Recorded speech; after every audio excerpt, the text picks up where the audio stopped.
Hello बच्चों, कैसे हो आप सब। Welcome in YouTube channel brilliance academy. I hope सब अच्छे होंगे। तो आज हम जो हमने लास्ट वीडियो करा था कूलम्स लॉ के ऊपर, उसके सिस्टम के ऊपर आज हम आगे करते हैं। लास्ट हमने वेक्टर्स करा था ना, आज हम उससे आगे करेंगे इक्विलिब्रियम ऑफ चार्जेस। तो देखिए, मैं आपको इक्विलिब्रियम ऑफ चार्जेस के बारे में मैं बताता हूँ। A charge is said to be in equilibrium when the net coulomb force on it due to the other charges of the system. मतलब इसमें हमारे पास क्या है, कोई भी हमने एक चार्ज लिया, एक चार्ज है, और इसके बाद इस चार्ज की हम बात करेंगे जो ब्लू वाला है, और यहाँ पे मल्टीपल चार्जेस हैं।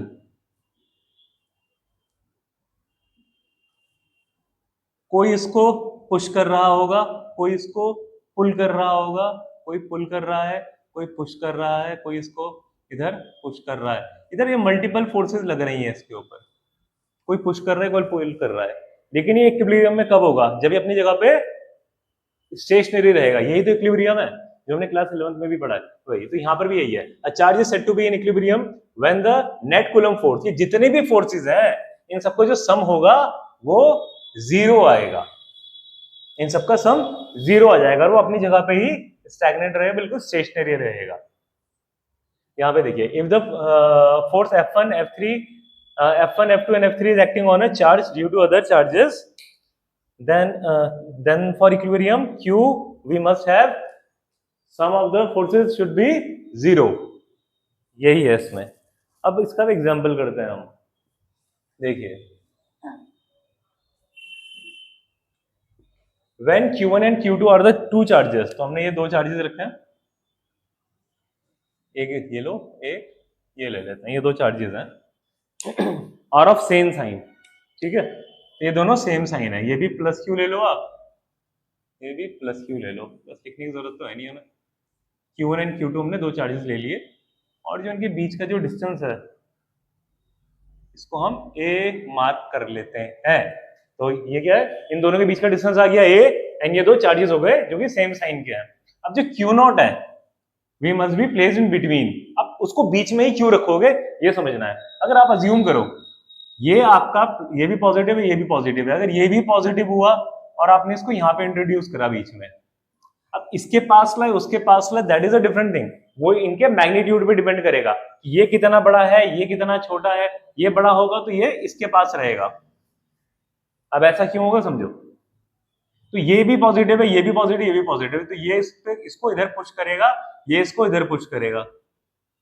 ये दोनों क्या करेंगे, इसको धक्का मारेंगे एक दूसरे से दूर, तो ये दोनों फोर्स एक दूसरे को कैंसिल आउट करेंगे।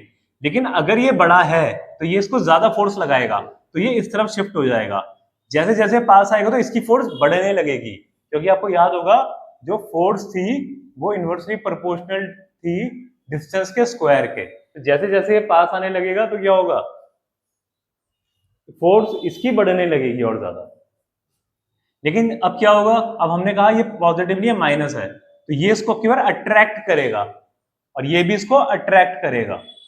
तो दोनों कंडीशन में बीच में ही आएगा, क्योंकि अगर हमने इसको बाहर प्लेस कर दिया, ये देखिए हमने यहां पे रख दिया क्यू नॉट को, पॉजिटिव पॉजिटिव पॉजिटिव, तो ये इसको पुश करेगा, ये भी इसको पुश करेगा, तो क्या होगा, ये तो इधर चले जाएगा ना, इसको तो एक ही तरफ को फोर्स लगी है, चले गया। वैसे ही अगर आपने इसको इधर पुट कर दिया क्यू नॉट को, तो इसने भी इसको इधर पुश करा और इस वाले ने भी इसको इधर पुश करा, तो दोनों फोर्स एक ही डायरेक्शन में लग जाएंगी इसकी। तो इसीलिए हमें क्या करना पड़ेगा, इसको इसको बीच में प्लेस करना पड़ेगा। आप इसको बीच में प्लेस कर दीजिए और इस डिस्टेंस को हम ले लेते हैं x। ये डिस्टेंस को हमने अज्यूम करा कि ये x है, तो इसमें एक फोर्स लगेगी इधर, एक फोर्स लगेगी इधर, इसको और इसको ले लो F02। ये दोनों पुश कर रहा है ना, ये इसको पुश कर रहा है इस तरफ, ये इसको पुश कर रहा है उस तरफ। अब इक्विलिब्रियम के लिए हमने क्या कहा था, इनका सम जीरो होना चाहिए, लेकिन हम यहाँ पर क्या देख रहे हैं, दोनों बराबर होनी चाहिए, और ये दोनों ऑपोजिट इन नेचर है, तो इनका मैग्नीट्यूड तो बराबर होगा, इनका मैग्नीट्यूड बराबर होगा, डायरेक्शन अलग होगी, इसीलिए साइन चेंज हो जाएगा। अभी यहां करते हैं इसका, F01 का magnitude should be equal to F02।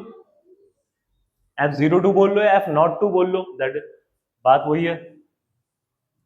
अब देखिए इस फोर्स का मैग्नीट्यूड क्या होगा, के Q not Q one upon x square, और इसका होगा के Q not Q two upon ये एक्स है तो ये वाला डिस्टेंस कितना आ जाएगा, ये आएगा a माइनस एक्स। तो ये आ गया हमारे पास a माइनस एक्स का होल स्क्वायर। ये तो सिंपली कट हो गए।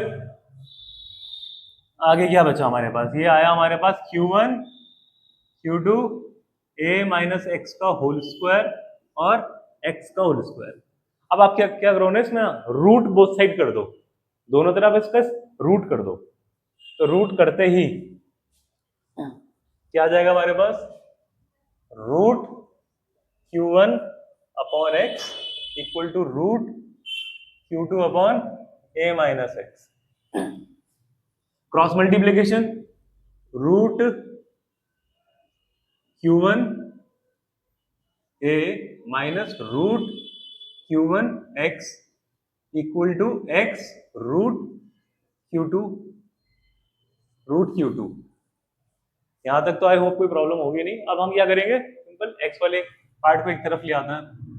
तो x वाला पार्ट अगर हम एक तरफ लिया है तो रूट Q1, इसको मैं ऐसे लिखता हूं ताकि आपको कंफ्यूजन ना हो, पहले a लिख देते हैं, root Q1 equal to x root Q2 plus x root Q1। I hope यहां तक ठीक होगा। अब देखिए हम क्या करेंगे, x को कॉमन ले लेंगे। तो देखिए x Q2 plus root Q1 a root Q1।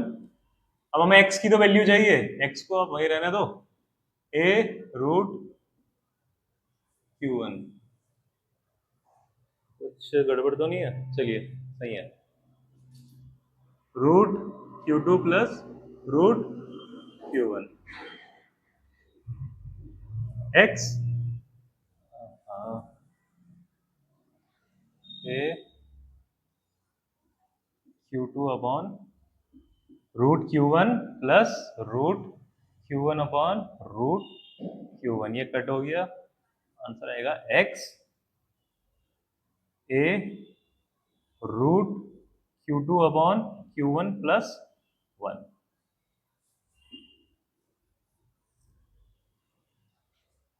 ये आ जाएगा आपके पास x की वैल्यू, आपके पास न्यूमेरिकल में दिया होगा, वैल्यूज पुट करेंगे डायरेक्ट आंसर आ जाएगा।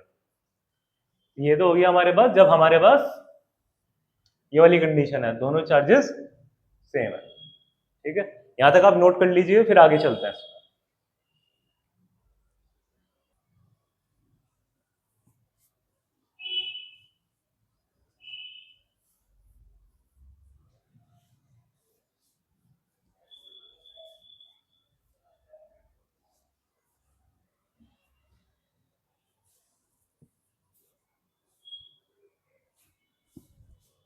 तो अब बच्चों हम क्या करेंगे इसमें, अभी हमने सेम करा था, अब हम दूसरा केस करेंगे, केस 2। इस केस में क्या होगा, हमारे पास जो दो चार्जेस हैं वो ऑपोजिट इन नेचर होंगे। एक ये चार्ज, एक ये है चार्ज, एक को आप प्लस, ग्रीन आ गया, ब्लैक वाला लेता है, और एक को आप माइनस ले लो। और जो आपके पास Q नॉट होगा वो, अब तो कोई भी आप चार्ज रखो तो एक क्या करेगा, उसको पुल करेगा अपनी तरफ, और एक उसको पुश करेगा। ये डिस्टेंस हमारे पास फिर से ही ले लेते हैं, और ये डिस्टेंस को फिर से हम x ले लेते हैं। ये जो चार्ज है हमारे पास Q नॉट,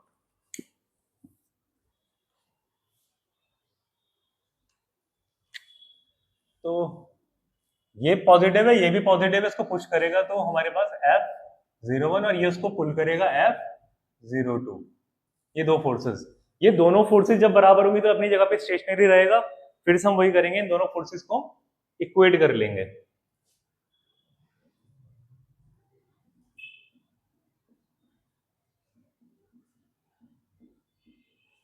ये दोनों हमने बराबर कर ली। के Q1 Q0 अपॉन हाँ a प्लस एक्स का होल स्क्वायर। इसमें देखिए प्लस आ गया है इसमें क्योंकि लेंथ इंक्रीज हो गई है। ये आ जाएगा हमारे पास के Q1 नहीं Q2 Q0 upon x square. फिर से ये खत्म, रूट बोथ साइड कर देंगे आप, तो root Q1 root Q2 upon x and upon a plus x कर दीजिए आप। अगेन क्रॉस मल्टीप्लाई कर लेते हैं,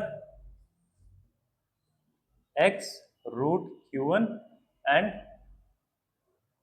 a root Q2 plus x root Q2। x को एक तरफ लिया है, x root Q1 minus root Q2 equal to a root Q2। देखिए यहां से पिछली बार यहाँ पे प्लस आया था, अब की बार माइनस आ रहा है, मैंने 2 लिख दिया, Q2 आएगा, सिर्फ मैंने 2 ही लिख दिया था। x equal to a root Q2 upon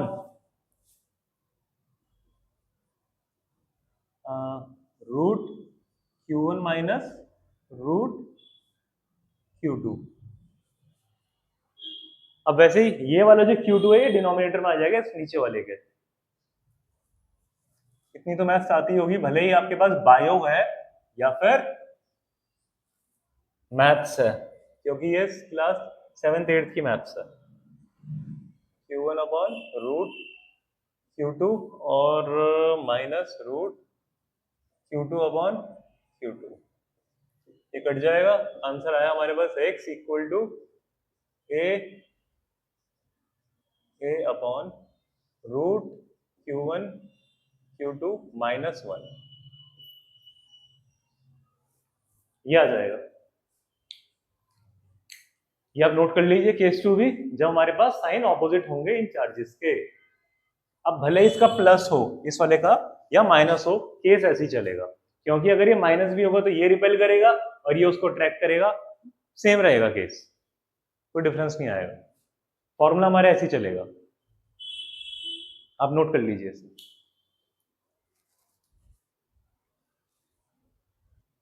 तो बच्चों अब हम देखते हैं case 3, equilibrium of suspended point charges का जो सिस्टम है, ये जैसे मैंने यहाँ पे दिखा रखा है आपको। Suppose 2 small balls having charge plus q, ये जो 2 स्मॉल चार्जेस हैं इन दोनों पे प्लस क्यू चार्ज है, on each are suspended by the 2 string are of equal length. तो ये दोनों इक्वल लेंथ है हमारे पास, तो हमने क्या करा, 2 इक्वल लेंथ लिए और उन पे हमने 2 बॉल लटका दी, उन दोनों को हमने प्लस क्यू चार्ज दे दिया। तो क्योंकि सेम चार्ज है प्लस क्यू दोनों रिपेल करेंगे, रिपेल करेंगे तो कुछ ऐसे हो जाएगा, दोनों का डिस्टेंस आ जाएगा,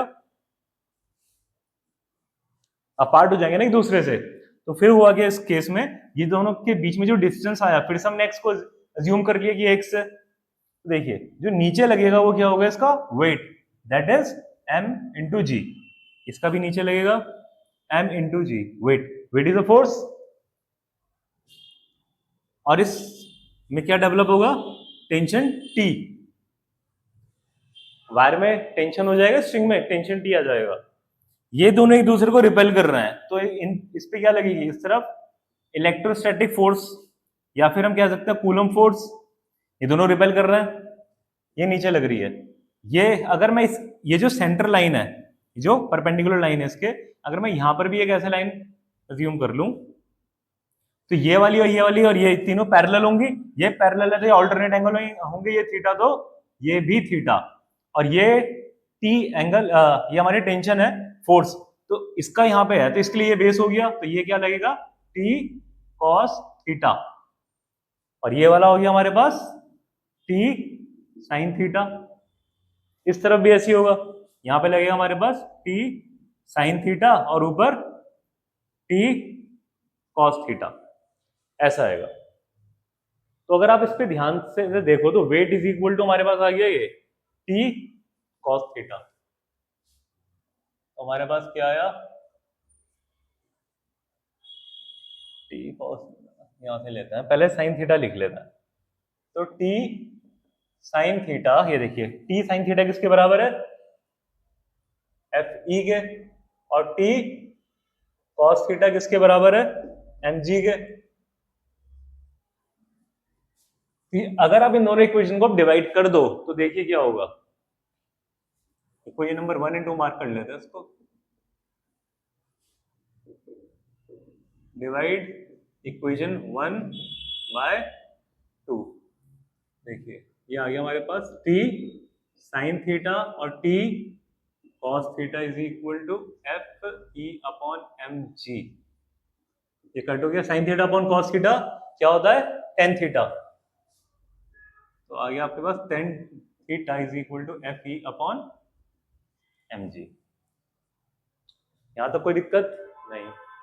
एक तो ये आ गया आपके पास, और एक आपके पास एफ ई कितना होगा, कूलम फोर्स कितनी होगी, ये दोनों चार्जेस है, सेम चार्जेस है, प्लस क्यू, बीच का डिस्टेंस है एक्स, तो कितना आएगा 1/4 by epsilon not Q 1 into Q 2, तो क्यू इंटू क्यू हो जाएगा अपॉन एक्स स्क्वायर, ये आ जाएगा।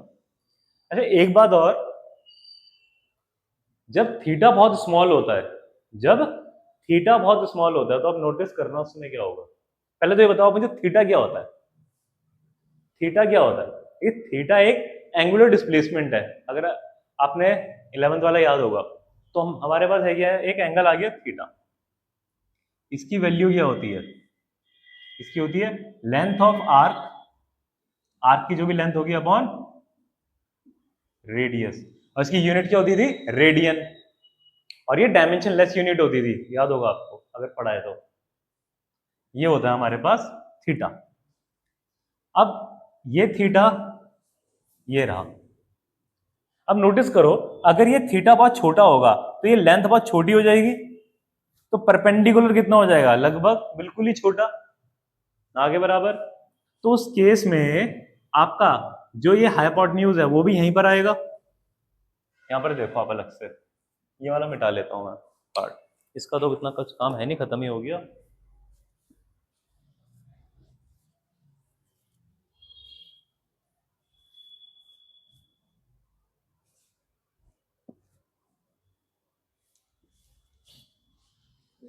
ये एंगल है हमारे पास, ये थीटा है। इस केस में क्या होगा, यहाँ पर ये एक परपेंडिकुलर आ गया P, इसको बेस बोल दिया हमने, हाइपोटेन्यूज बोल दिया, तो sine theta is equal to P upon H and tan theta is equal to P upon B।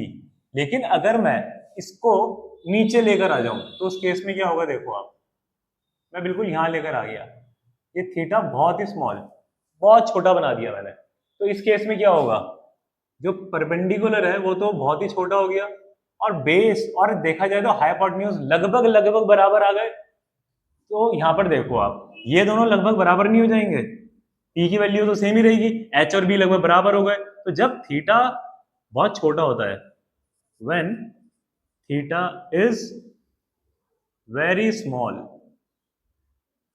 then tan theta